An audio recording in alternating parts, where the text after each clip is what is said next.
Hello, everybody, and welcome to another edition of the One Step Better podcast. I am Mike Schaefer, and with me this week is our great friend, Gregory Henderson, the HR expert, the leader of all things people, and a beard grower.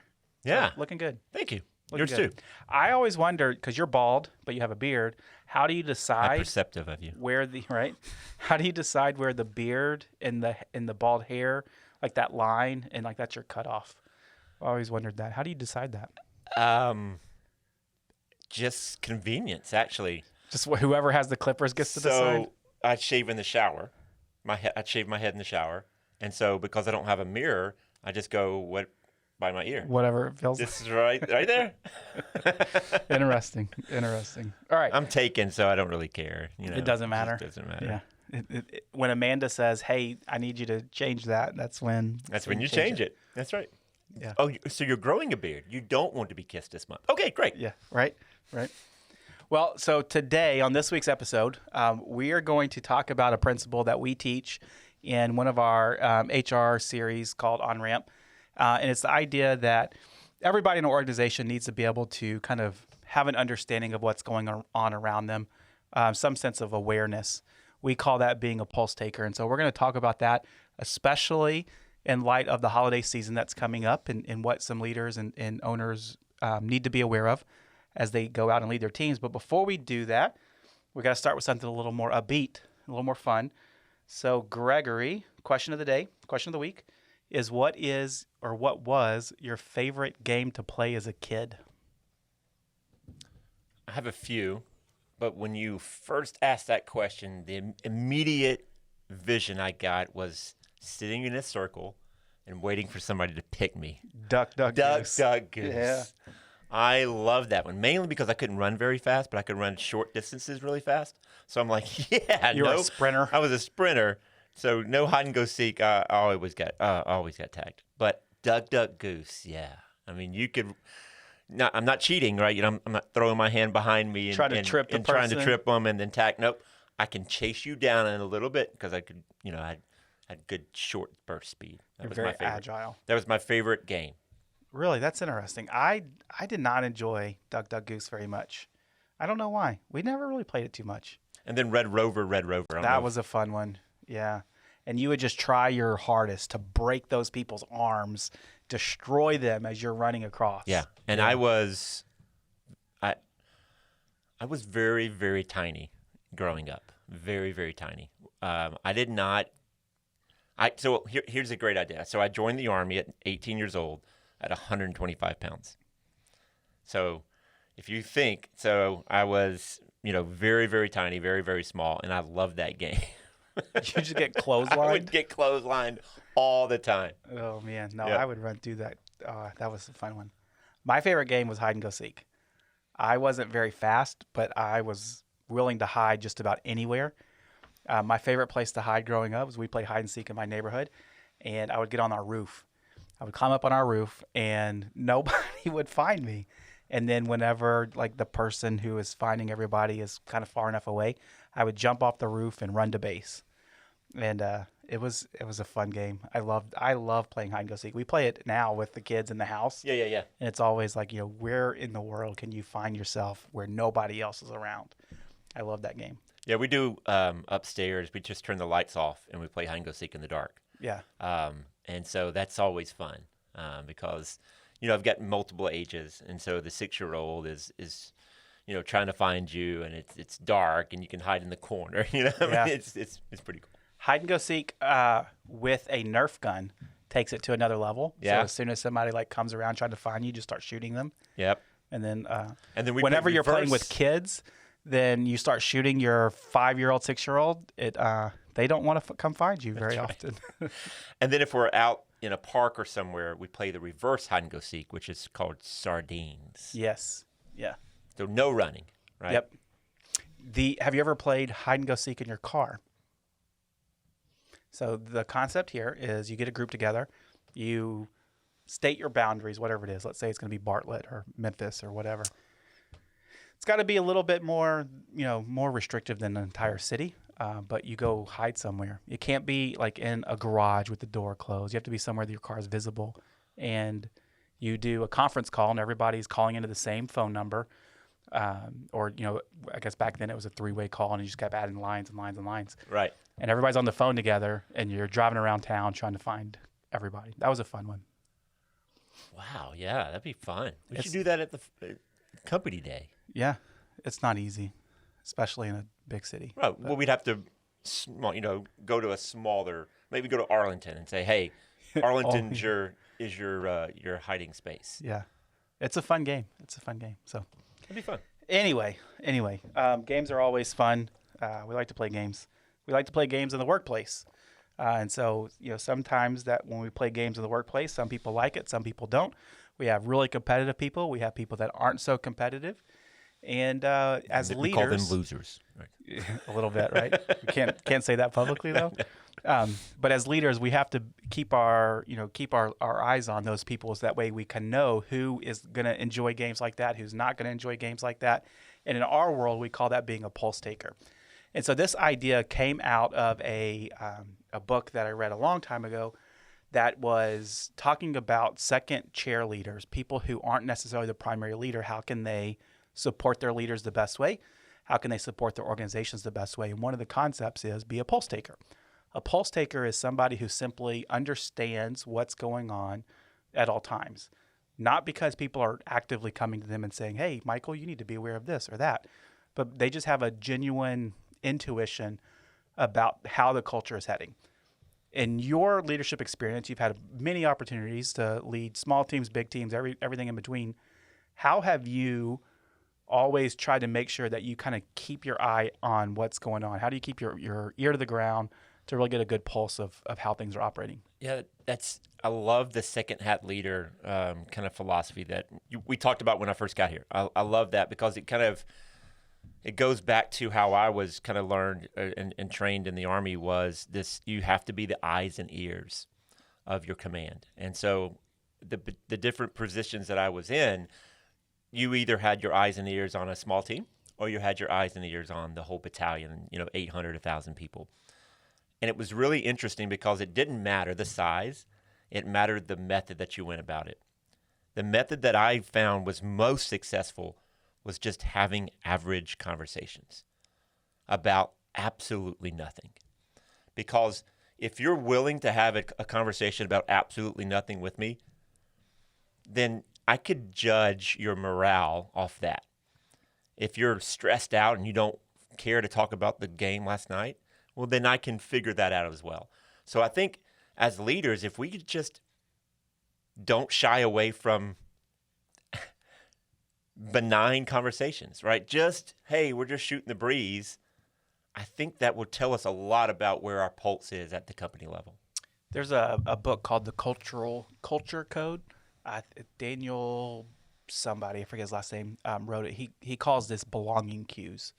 That whenever we're able to have conversations with people and they'll always open up, or maybe they don't open up, whatever it is, those are your cues to understand exactly how that person's feeling. But in order to do that well, you have to be a really good listener. And so it's important that not as leaders that we don't only just, hog the airtime and we're always talking to our people and we're, trying to coach them up or whatever it may be. But we have to spend time actually getting to know them, what you're talking about, and listening to them, but listening kind of between the lines of, right, you may be saying X, but you really mean Y. If somebody's coming to you and saying how excited it is that they are to go home and see their family, that's great. But you also need to pick up on the fact that the other 11 months of the year, they're missing their family. That's right. And so as a leader, how can we, build systems or build praise or whatever it may be around those things to encourage our team? I find it really difficult to listen actively. It's not something I'm super good at. How can I get better? Do it more. Just practice. It's not a good answer, right? I mean, we used to ask people all the time, how do you get better at doing more push-ups? Do more push-ups, right? It's the same thing about conversations. Once you realize that it should flow naturally, and it's interesting. It's listening without judging, and that's a huge piece. How do you overcome that? Because we all judge. If you're listening to me and I can get the idea that you're really hearing me, and active listening, what we've all been taught.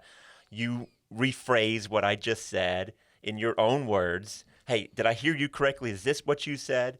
That feedback that we get, that's active listening. You can only get better at active listening by having more conversations. And so it's tough if you're shy, it's tough if you're not involved in a team that you feel safe to talk about or talk around. So I think, again, I'm kind of repeating myself over and over again because I keep saying this in any form I talk about, is we have got to get back to, I need to know you as a leader. And how do I do that? It's because I want to know you as a leader. I'm taking an active decision to concentrate on what makes you tick. I think that's important as a leader because all that is it's involved in it. Active listening, getting to know you. If I get to know you, you're exactly right. You're happy 1 month out of the year. Why? Well, it's because you get to go home. The biggest problem that I run into with this is that I like to interject in conversations quickly. So we talk about internally, we talk about the disc profile. I'm a high D, like super high D, and my S is super low, which means that I'm quick to make decisions. I'm a little more fast-paced, quick to action, and I care not as much as I should about the ramifications of those decisions. How this plays out in one-to-one conversation for me is whenever we're talking about something, I like the facts. Like, let's get to the point. Let's get to the facts. I don't need a bunch of fluff. I don't need a bunch of stuff to lead up to the facts. Let's get to the facts. Nobody else on my team is like that. Nobody. I don't have a single person on the team that I lead that has a high D and low S. They are the polar opposite of me. They're all low D and high S's. And so whenever they come to talk about, maybe it's an issue that they need help with, or it's just normal conversations, they're giving me all of the details plus every other fact, opinion, whatever it may be around those details. And I am sitting there like a dog that you're making to sit while you're feeding, pouring the food in the bowl, just ready to go. And I have trouble with Casey, and we have this conversation often where I'm just ready to jump in and, all right, so this is the answer to that, or this is what you're trying to say, but you're taking 10 years to say it. I struggle with that because my natural style of communication is let's get quick to the point and we'll figure out the rest, as we need to. That's so comforting to hear because I have that same problem on the opposite spectrum. You like to use a lot of words. I like to use a lot of words. Yeah. So I don't get to the facts. And so how I combat that is if I have one-on-ones and I know there's an agenda there, there's supposed to be an agenda there in the one-on-ones. But if I don't have something written down, questions that I really want to ask, get to know you questions or heart questions or professional development questions, whatever the agenda is for that one-on-one, I'll blow it. I'll miss it. I'll keep talking and they'll let me keep talking because I am engaging and I do have great stories that kind of at some point may lead to a story, right? May lead to a point. But if I don't write those things down and literally have it in front of me and saying, hey, these are the 5 questions I really want to ask today. We're going to get through a lot of it, but these are the 5 things that I really need to get to. If I don't do that, I'm awful at Well, you're the one-on-ones. super high I. And as such, the fault of people or the knock on people that are super high I's is they like to talk about everything in the world, but they don't like to act on anything in the world. Right. And so we can talk about a problem all day, but we're never going to get around to actually fixing the problem. Which is, we talk about that when we go through kind of disc training and different styles, and it plays out in real life all the time. Shelby, who we've talked, she's been on the podcast multiple times. We were at a conference a couple weeks ago, and one of the things that she said, and we were talking, I forget even what we were talking about, but what she said really stuck with me. She said, Mike, sometimes I don't know if we're just chit-chatting or if you're coaching me up, because like we'll talk about something and I just flip a switch and it's like, well, let's fix this or let's talk about this. How can we make it better? And I naturally just move into that mode. And I don't ever realize that, you know what, we were just talking. And she's like, I'm not looking for advice or opinions or anything. We were just talking. Like, oh, that's not how my brain naturally works. I just wanted to play checkers. You're playing chess. Yeah. Yeah. And it helped me realize, you know what, sometimes I just need to slow down and just be present. Right. Because especially when it comes to being a pulse taker, being present and hearing the people that you're working with and not trying to jump in and lead conversations, you start to gain empathy that you otherwise wouldn't have whenever you're listening to fix or you're listening to correct or you're listening to solve something, to do something. And that is a big struggle in my world. The way in which I battle this, the way that I combat it, is I ask a bunch of questions. I love asking questions. And so you may go off on a tangent about who knows what, and I'm just going to start asking questions because it forces me to shut up and actually get you to open up. And the more that you're talking, the more opportunity I have to not jump in. And it's an exercise, no doubt. I have to actively keep myself back because I do want to jump in. Yeah. I mean, again, my agenda slides, right? I mean, if I don't write it down, we will never get to Yeah. we will never get to where we should be getting into during that one-on-one coaching. A couple of other things I think is important as a pulse taker. It's important that you mix and mingle some of your interactions. As leaders, it is easy to get in a rhythm of talking with or hanging out with people that may be just your direct reports or in your department or on your same, leadership team, whatever it may be. And if you really want to get a good understanding of the culture of your organization, the feel of how things are going, it's important to mix and match those interactions, not just with the people you're dealing with on a daily basis or weekly basis, but go around the room or the building or wherever it is and talk to everybody or people in different roles in different departments, because you're going to start to get a better understanding of how the interconnectedness of the organization is as a whole. I find that really, really fun because that's when I start to learn the most, because I'll start to hear, this is what that team is doing. I never really realized how maybe that could impact this over here. As somebody who has responsibility over an entire organization, it's super important for me to get that type of feedback and understanding, because if I just stick to where I'm at, I lose sight of the bigger picture a lot of times.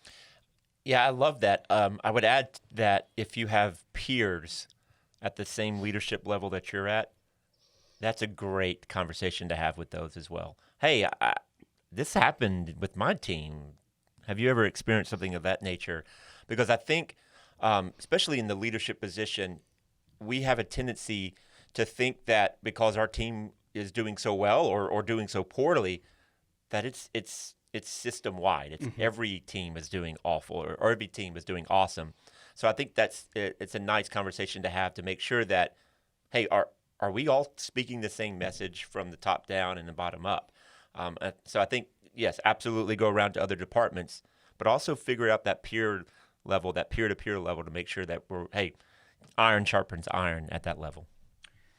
As you do that, you're naturally going to come across situations that are a little bit uncomfortable, a little bit awkward, maybe sometimes even confrontational of, hey, I hear what you're saying and it's not super positive. Maybe it's not, doesn't reflect positively on me as a leader.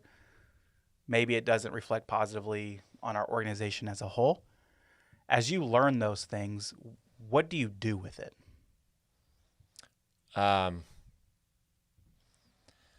It depends on what you learn.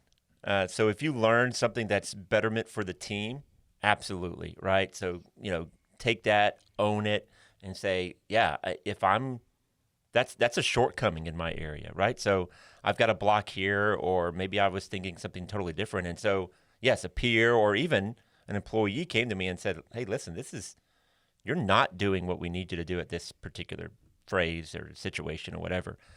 A good leader, again, I think good leaders are subjective as long as you have a great attitude from the beginning that you want to be a good leader. So a good leader would take that constructive feedback, that development piece that says, hey, I messed up. I missed this. I messed up, and own it and take it, and then show the team, hey, it's okay to mess up because we can learn from our mistakes. It's what I call counter culture. There is no accountability in the world anymore. There's nobody wants to take responsibility. And so if you are truly trying to be a pulse taker for your company, you've got to show your employees, your team, that, hey, I mess up all the time, but I can learn from it. And this is what happens when we mess up. We own it, we take responsibility for it, and we figure out how to do it better the next time. Because you're really starting to develop, this is the natural rhythms of who we're going to be. Whenever there is a problem and I say, hey, I screwed something up, then I'm giving the freedom to everybody else to do the same exact thing. And if you're trying to build an organization where you don't cover up mess ups, you don't cover up failures, then it's really important, top down, bottom up, to be able to raise your hand and say, hey, this was something that didn't go well. I also think it's important that you confront the awkwardness whenever you do come across a situation that is a little bit awkward. Part of being a pulse taker is absolutely learning and hearing and listening and learning what's going on in the organization. But it's also meant to drive some type of action. And so if, as you learn different situations, you may overhear a conversation in the break room about how bad the coffee is. Well, is that a battle that you want to fight? Do you need to go get better coffee? It could be a real concern. In Ted Lasso, which is a great show that I think is absolutely hilarious. Apple TV. Apple TV, yeah. If you buy an Apple device, you get free Apple TV, or you could subscribe. I would recommend doing it just for Apple TV. They are not a sponsor. They are not a sponsor. Yet. Another underrated show on Apple TV is Schmigadoon. It's pretty funny, but nobody knows about it. So anyway. Can you say that one more time? Schmigadoon? Schmigadoon. It is a musical that's not a musical. It's funny. It's a bunch of S and anyway. The Ted Lasso, what I was originally talking about. There's a scene in Ted Lasso in the first season in which Ted Lasso is a American football coach that goes to England to coach a soccer team and has no clue, and it's a comedy. It's hilarious. But one of the things that he does to try to build the culture of the team is he puts a suggestion box, and everybody puts like just really not appropriate, bad things that aren't related to real suggestions in the box. But somebody says, hey, the water pressure sucks. And so without saying anything to anybody, he goes and fixes the water pressure in the showers. And so the showers are now working appropriately. And that act, within the episode, that act is kind of a moment for one of the characters to really see, hey, maybe there's something to this guy. Those are the moments that just being a pulse taker, being aware of what people are doing can really pay off, because you'll learn things that are in your world pretty minimal. They don't require a bunch of effort to fix, but it's something that's going to impact people more than what you could really realize. Now, I know that Ted Lasso is a TV show and it's a made-up story, but I know for myself, there's countless examples of that where I've learned about, in passing, nothing like a suggestion box type of thing, but I've heard somebody say something about whatever it is. And it's like, man, that's a point of friction on my team that has no reason to exist. And I have the power and control to change it, and it's a really low-cost thing to change. Those moments when we can go in and show our team, hey, you know what? I'm aware of seemingly insignificant things, and I want to fix them for you. You're going to earn some chips with your team. That's going to be a really solidifying, cohesive moment for them to move forward. That's what, in my opinion, being a pulse taker is about. Having an understanding of your organizational culture and feel, so that you can find little ways to always reinforce and energize the things that you want to be, repeated, as well as squash the things that you don't want to have repeated. Absolutely. Yeah, I mean, that makes a lot of sense to me. The pulse taker from the organization perspective is super hard. The farther, we say this all the time, the farther you get away from the line people, the people who are actually doing the day-to-day activities, the farther your position removes you from that level, it's super difficult. And so you have to be deliberate in it. You have to make sure that you understand, hey, it's almost a KRA. Yeah. It should be a KRA for that leader at that level. And then, you almost have to schedule on your calendar. You have to be intentional. Yeah, because it won't happen otherwise. Right. One of the things, we've turned the page to December. We're coming up on holiday season. One of the things that, I would encourage leaders out there to think about is we're about to move into a holiday season that affects and treats everybody on their team a little bit differently. Christmas, Hanukkah, whatever, celebration in December that you may celebrate. Some people get really excited about those things. Other people, these are devastating moments of remembrance of loss, reflecting on a year that may not have been appropriate or positive. It affects everybody differently. We talk about the seasons changing. It's now dark outside. You don't have as much light coming in. These are all things that if you don't think about to some degree, you could really find yourself in a tough spot, because it's going to affect your team differently. As we move into this holiday season, what do you suggest for owners, leaders out there that do have responsibilities over their team, just to kind of keep a check on what's going on, and just natural changing of year, end of year type of time? Yeah, so it's signs or symptoms is kind of where I go into this. And so with the pattern that you are accustomed to that employee performing at, did that change? It could have been small increment kind of changes, or it could be something drastic. And what I mean by that is, let's say we have a Zoom meeting every Friday. And for the last 6 months, every Friday, their video's on, they're energetic. And then the last 2 weeks, their video's not on. And now, they're still there, but then you're noticing a trend of where they talk less and less and less.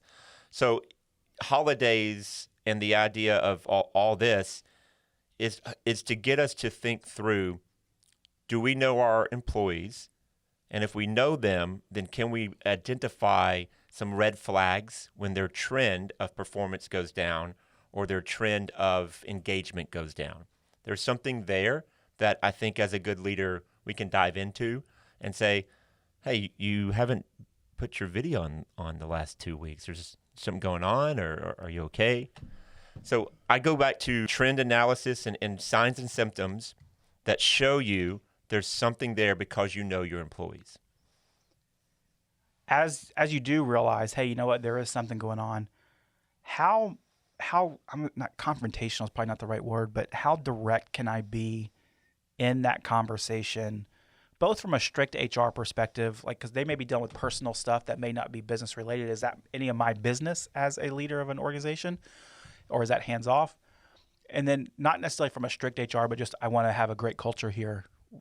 How far can I push that employee to open up about things that may not be work related, but isn't clearly making an impact on their performance? The employee will tell you where that line is. And so if you go to it and you start asking questions about, hey, how come you haven't had your video on? And they kind of shut you down from the beginning. Okay, that's my line. But if they go, well, I had this go on and I didn't tell you about this, but this is what happened, yesterday. And, I'm just kind of struggling a little bit with that. Okay.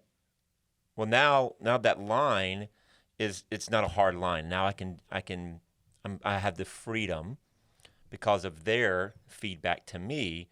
Okay, they're okay for us to talk about this a little bit. And at that point, we're building some trust. We're trust. Establishing this as a safe place. You can talk about these things if you feel open to talk about them. But sometimes their performance has gotten to the point where there needs to be a serious conversation. How much freedom do I have as the leader to say, look, I understand that things suck at home or wherever it is, but this has got to change. How much rope do I give them? Yeah, there's not a one clear answer, right? It goes into maybe you need to be in the house more this week to help with that, outside issue that's really affecting your performance inside. So again, it's just more conversations. We recognize something. I'm not a mind reader. You've got to come to me now that I'm asking you, hey, what's going on? Your performance has dropped. And if they have a valid reason, then let's talk about it. Hey, how can I help you with that? Because we have an agreement. You do your work, I pay you. Yeah. You're not doing your work, so there's only so long I can continue to pay you. So let's figure this out. Let's. It sounds like this all goes back to the type of culture that you're trying to build. Are we wanting to build a place that people feel safe, there's trust is established, we're going to give grace when grace is needed, and space when space is needed. Sure, yeah. Sure, absolutely. And the hard, where I always struggle with this is because, that's what we're trying to do here. We also have a high-performing team of people that have to get stuff done. And to the extent that one team member is failing, then that work gets shifted onto the team as a whole. And so what I tell my team whenever we have issues that pop up, it's your team will support you. They're going to have your back because that's what we do here. But when you start to take advantage of that, they're going to be really quick to drop you.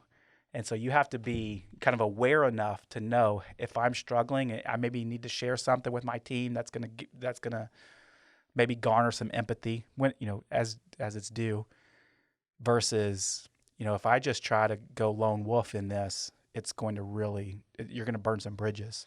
Right. So you hope that you're down when someone else is up, and then you're hoping that you're up when that person is down. And so it's a give and take kind of thing. And so if you're building that type of culture in your team, that's exactly what we want. I'm okay to be down this week because I just need it. Yeah. But that's okay because 2 weeks ago I was up when that person needed me. Yep.